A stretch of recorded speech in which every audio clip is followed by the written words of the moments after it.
Hello and welcome to this episode of the podcast by CleanCarbon.ai, which focuses on CBAM, Carbon Border Adjustment Mechanism. In this podcast, we'll be talking to Dr. Saon Ray, who has done PhD in economics from Jawaharlal Nehru University. She has years and decades of experience in tracking India's trade policies, climate policies, and sustainable growth. She closely tracks and monitors all the development in the world of international and national trade. She has worked with currently she is associated and is fellow at ICRIER in Delhi. Thank you so much, ma'am, for agreeing to do this interview. I am Shubham Thakur, CBAM expert, climate communications expert, and a climate journalist. Ma'am, in this podcast, we'll focus on understanding how CBAM is changing and reshaping trade patterns internationally and what it means for iron and steel sector, particularly in India. Ma'am, you have been studying India's and international trade policies, industrial policies also. You have also worked closely to empower green transition and empower sustainable change. How do you see CBAM impacting India's iron and steel exports in the next 5 years? Thank you, Shubham, for having me.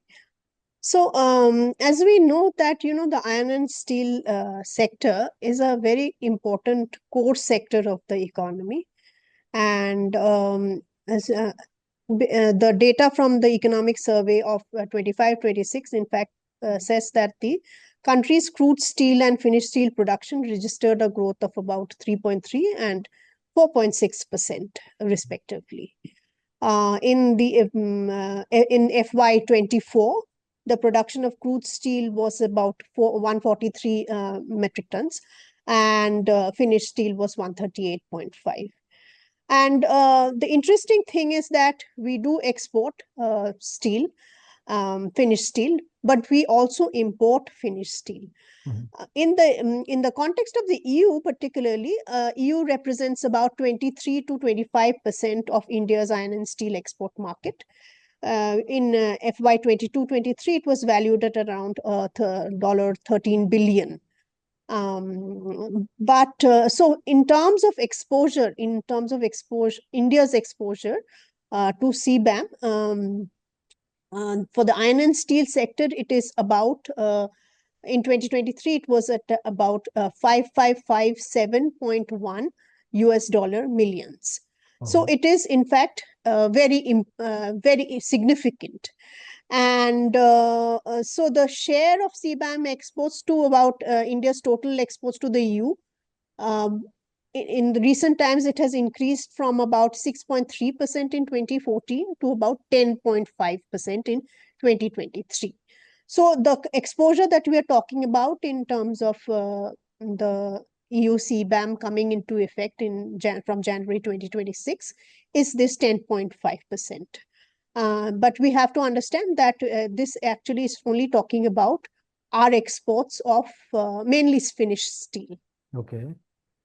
So, ma'am, do you think smaller players in the MSME sector or big players who export steel product to European Union Commission will be impacted? Who will be impacted severely? The big players or the smaller players? It will actually be the bigger players because there is a de minimis clause in the CBAM, which will exempt smaller players per se from being impacted. De minimis basically means that it is of up to a certain volume, right? But the problem is that for the smaller players, the problem is that adhering to CBAM or basically what will CBAM require? It will require that you have to measure your emissions, you have to report your emissions, and if you comply, then you have to actually sort of buy the certificates, and then you get that avail of that. Now, doing all of this is a costly process. So for smaller firms, this will be like an additional cost that they will have to incur. And also the thing is that the awareness among the smaller players might be a bit less. So this is certainly going to be a bigger problem. Now, for the larger firms, one of the problems that they face is that, India did not have a carbon market so far. But what we had was, of course, the PAT scheme, which was run by the BE, basically the perform, achieve, and trade. Now, in the iron and steel sector, unfortunately, not significant reduction of emissions has been reported under the PAT scheme, which means that for larger players, for compliance, they would need to do all of these things basically. They would have to again measure their emissions. They would have to report the emissions, and then of course according to that they would have to take the certificates. So they would need a little bit of hand holding as far as understanding how to reduce their capital intensity. They would have to streamline other kinds of processes. They may need in some cases financial support also to adhere to the CBAM. Do you also share similar views that European Union Commission or maybe the government of different geographic areas, different nations, should provide some sort of financial support to companies or iron and steel sector, primarily because this is one of the largest impacted sectors when it comes to complying with CBAM? Also because it's a very highly technical policy. Do you think they need extra support for this? See, that is difficult to say because we have also had some of the larger players in India saying that they are actually, they have declared that they're net zero pathways and they are anyway decarbonizing. Now, given that India's own carbon market is sort of is still evolving and it'll sort of take off from next year, it is unclear that what would be the nature of, we really don't know that what is the kind of extra expenditure they would need to incur to adhere to all of this. But having said that, I think it is important that they would certainly need at least the access to knowledge, the technologies. So one of the problems that we face in India is that the processes through which iron and steel is made in the country, it is still very energy intensive, and we would need to decarbonize that. So whatever alternative technologies are there, maybe not in this country but elsewhere, those would need to be deployed. So we would have to actually invest in those technologies, either with the government or the firms themselves, they would do it, or some kind of a mixed approach. But that investment would be necessary so that we can move to sort of a decarbonization pathway for them. Talking about challenges in green transition, particularly related to CBAM. Now, we know that CBAM is asking for specific embedded emissions, even from your vendors, like direct and indirect emissions. Right. Now, do you think in India, iron and steel sector, the big and the small players both, have the required infrastructure or digital system to gather that kind of, or that quality of data needed to submit under CBAM report? Yeah, that is the first problem. In fact, most MSMEs wouldn't have that in place. And so that is one of the steps that they would have to sort of prepare their infrastructure according to the requirements of CBAM for measuring the intensity as well as monitoring and reporting. I think the larger firms are better placed in that way because through energy audits, they have been actually tracking some of these things. But I believe that some of the small firms are also depending on the, in certain contexts, they have been actually conducting energy audits. So the first thing to do for them is to have an energy audit. And only then you know what your emission intensity is. And then, of course, the next step comes in. Do you think this process can be accelerated? if we digitize the entire reporting system itself, the data collection and digitizing the reporting system under CBAM? That is, of course, I mean, that can help. But I think the problem is not at that end. Okay. I have been talking to some organizations which are basically associations for small industries. And what they have been saying is that, it depends on what the specific process that they are using. So, as you understand, that iron and steel is actually produced. I'm saying that iron and steel can be produced through they can be produced in three ways. So depending on which technology the firm uses, the difficult part is actually monitoring the specific emissions from that technology. But digitization that you are talking about is the reporting part of it, which is actually the easier part of it. It is the difficult part is understanding that what technology that firm is using, and how within that technology the specific improvements in emissions, energy use or emissions can be reduced. Okay. Then do you think CBAM is a trade barrier, or is it a climate policy which is good for everyone? I mean, there's a lot of debate on this. I mean, companies are saying that they're going to increase the pricing of the product, right? The costing, the supplier selection. How do you see? Yeah, it's a like a bit of a it is both. It is actually I mean, if you look at the government of India's position, India has said that it is they are treating this CBAM like a non-tariff barrier. Which means that they are it's like they're looking at it as a trade from the trade angle. But because it also involves the measuring and reporting of emissions, it is also a climate policy. So it is, in a way, it is at the intersection of trade and climate. And which is why it is slightly more complicated than any of the other measures that we have seen. Now, if you think of it as a non-tariff measure, non-tariff measures are very commonly used in the world of trade.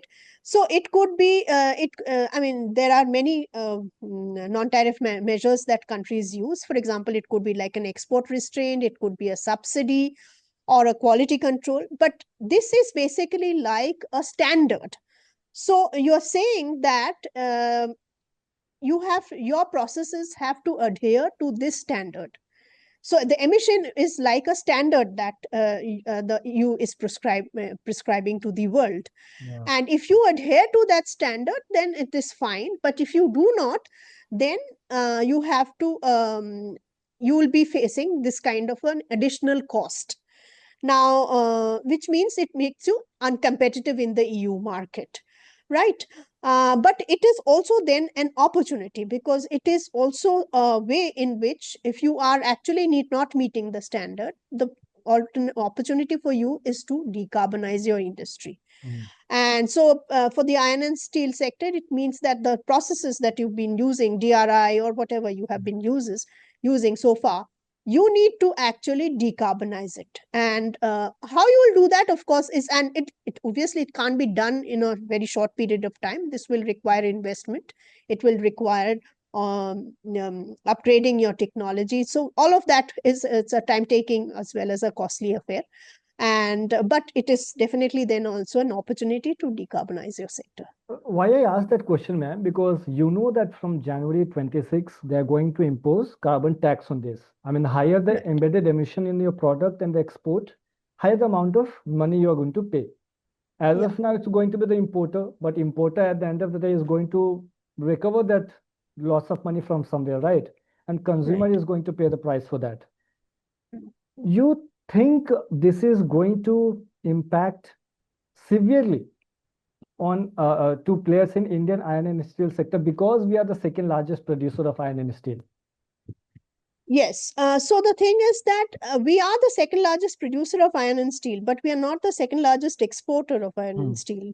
We consume a lot of iron and steel domestically. But 13 billion 13 billion. No, of course, we have to take that account.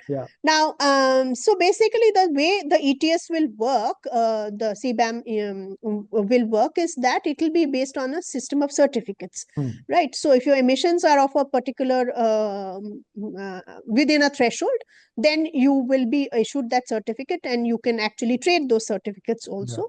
But if your embedded emissions are higher than that, you will have to pay that penalty, which again, you can see it, look at it like a tariff. Now, what does a tariff do in that case? Basically, it increases your landed cost. So suppose you are, you are exporting, say, steel, iron and steel. If your cost was, say,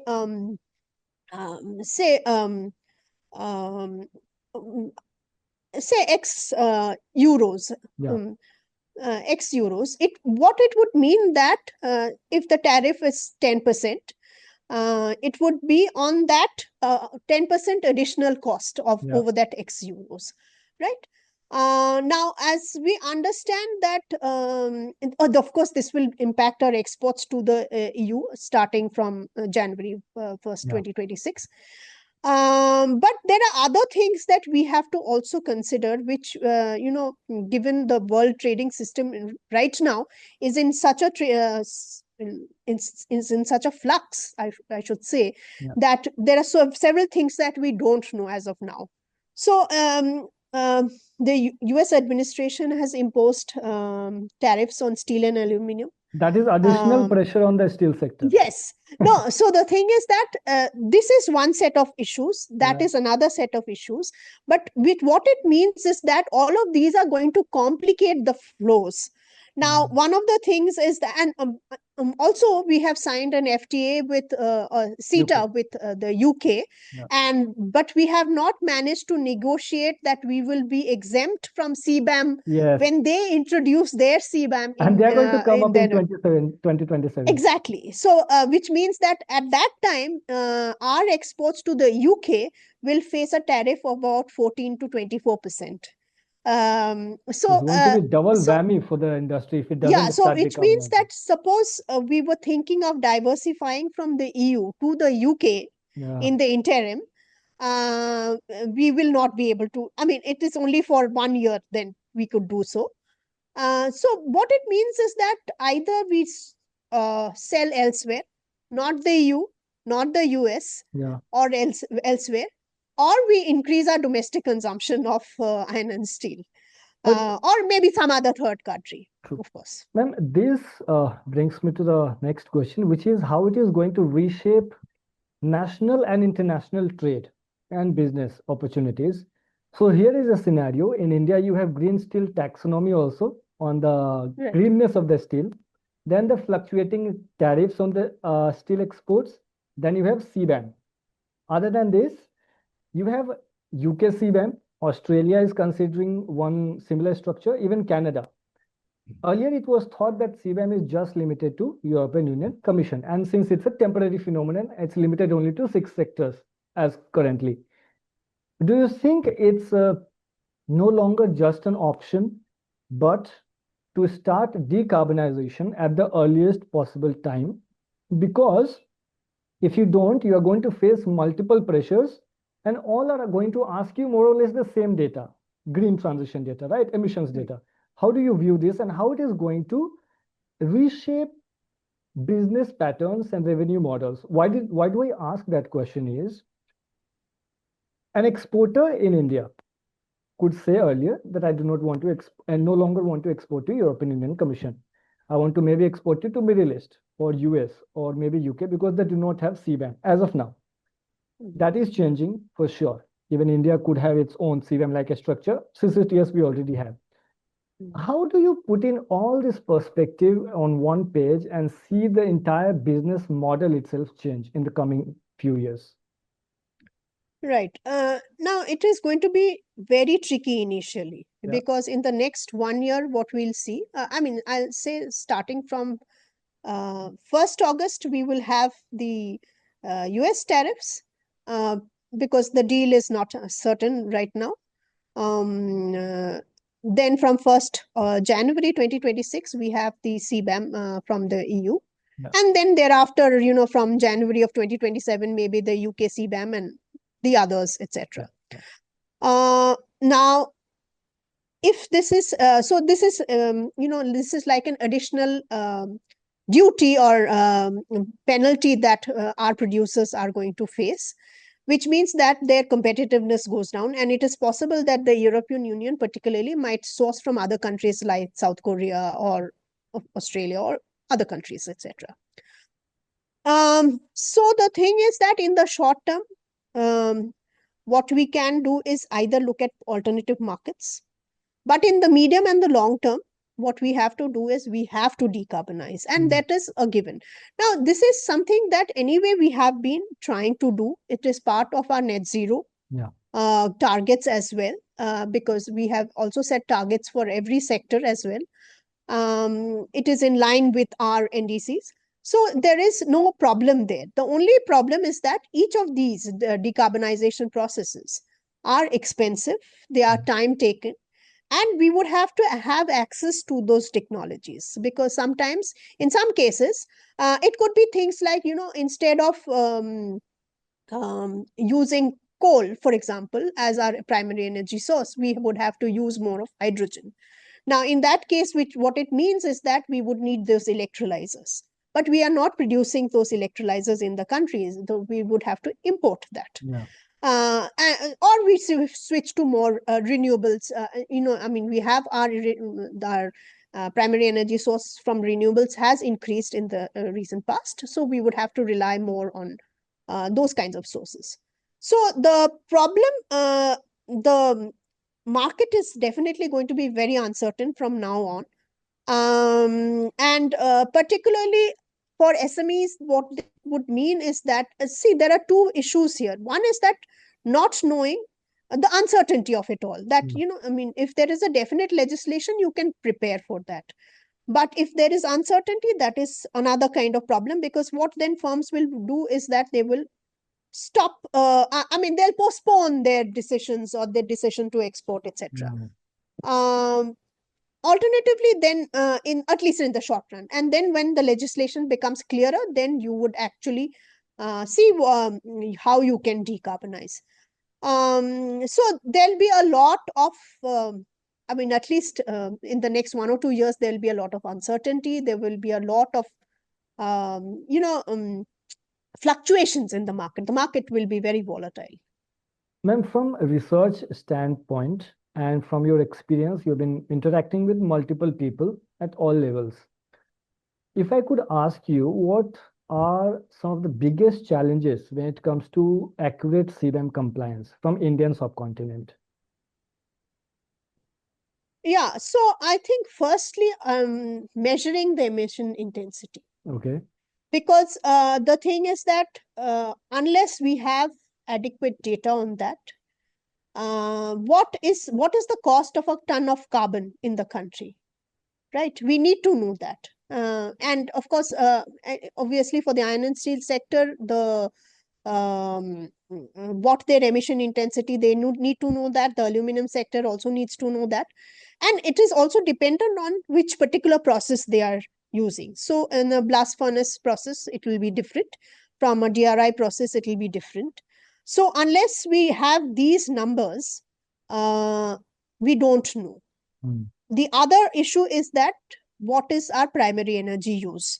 Because the issue from the point of view of, given that coal is such an important part of our primary energy use, and we cannot change that very easily at least in the short run.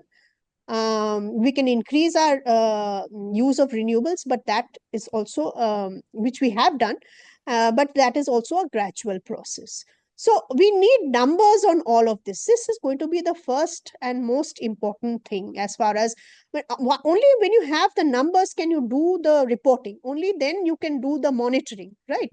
So the first hurdle, so to say, is knowing these numbers, and we need to know those very well. Ma'am, CBAM, if I were to say that early compliance to CBAM could also give you competitive advantage over your competitors or rivals who are not actually doing CBAM compliance. Here's a scenario. You are business A and there's a business B. So you have been doing CBAM compliance from the start itself. Now you are almost green in terms of your business operations, supply chain decarbonization. You are going to enjoy uninterrupted access to European Union market.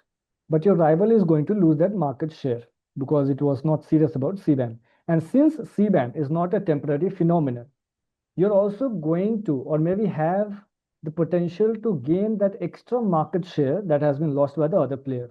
Am I right in making this analysis? How do you see this? It is not that simple, I think.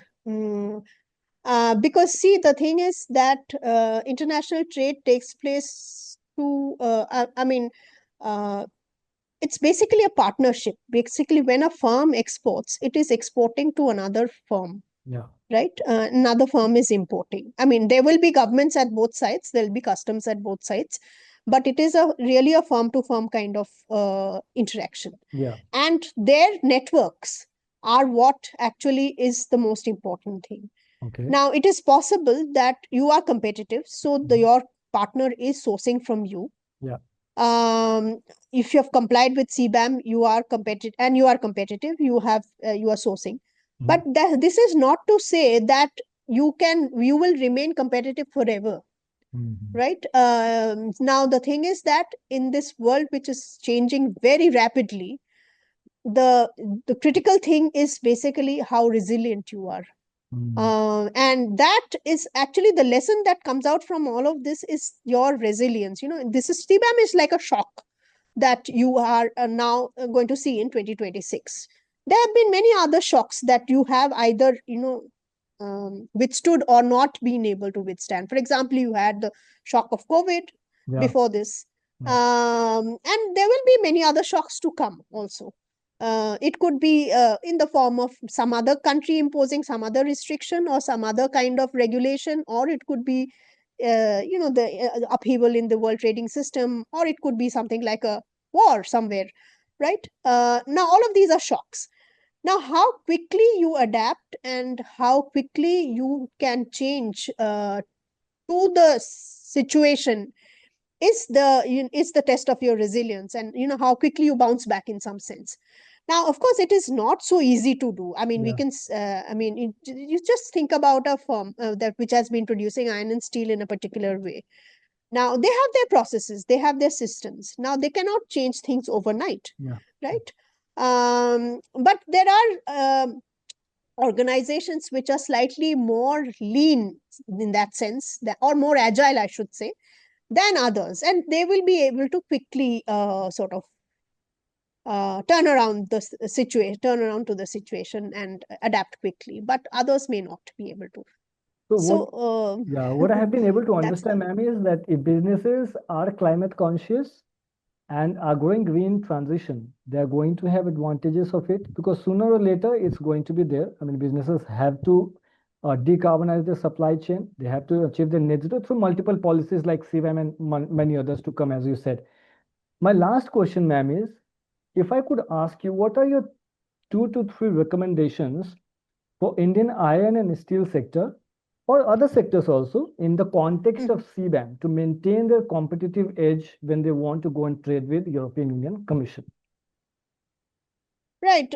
So the critical thing is the competitiveness.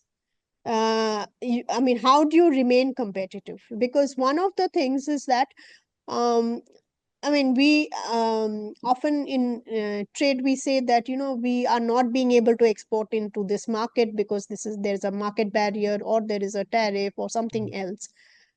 But the fact is that if you are competitive, you are being able to export.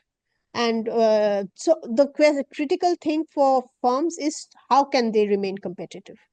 And that way, I think CBAM is really like an opportunity, though it is a costly process, nevertheless, that you can actually decarbonize and use this opportunity to decarbonize your sector. This is also very good for the country, because if we decarbonize, our emissions go down, though our per capita emissions are not that high. But we in Delhi particularly, we see this whole problem with bad air quality, and emissions are really, one can relate to the emissions from that point of view also, that we do need to decarbonize. Now, how quickly we can do so, or in which sectors we can do so, that remains to be seen. But it is definitely the case that we do need to decarbonization. We do need to decarbonize, and this could be an opportunity to do so. And CBAM is not going anywhere. Yeah, and it is possible, like you said, that other countries might also impose their CBAM, and so in which case, we'll have to adhere to those, legislations as well, if we want to export to those countries. Absolutely. Thank you so much, ma'am. So I've been working on CBAM for the past 2 years, and I've spoken to multiple people, but yours has been really insightful conversation personally. I hope it has added to the wealth of knowledge to the viewers and the audience through this podcast. Thank you so much, ma'am, for sparing your time.